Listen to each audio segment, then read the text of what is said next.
If the word of the gospel is going to do its work, and its work is to multiply all over the world, how does the gospel multiply all over the world?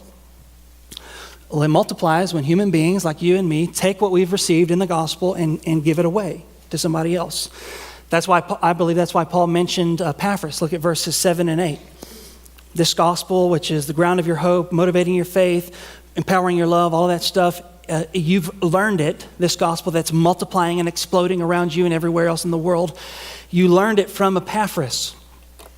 Who was Epaphras? Epaphras was the guy who got converted by Paul in Ephesus.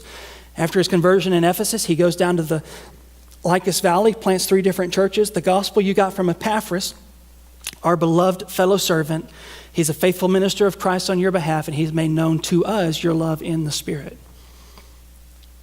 So the way the gospel gets around the world is through witnesses. You and me are the witnesses. Acts 1:8, you will receive power when the Holy Spirit comes upon you, and you'll be my witnesses. How are we going to get the gospel out? You. I don't know why he did it that way. He could have gotten it around the world through birds. Birds have wings. They can fly. They get around faster than we are. They're not quite as lazy. They honor most of their commitments. Or maybe he could have done it through ants. Ants are very industrious, serve the mother queen. But he didn't do it through birds. He didn't do it through ants. He did it through people. Jesus gave the Great Commission to people, disciples. Go and make disciples, you people of every nation.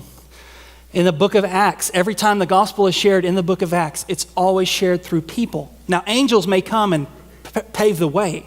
He could have come in a vision and a dream, and he does that for certain people, but the gospel actually being proclaimed and believed and transforming a person always comes from another person. We're the witnesses, you and me. So the way the word of the gospel does its work, which is to multiply, is through witnesses like you and me, like Epaphras, like Timothy. We're the witnesses.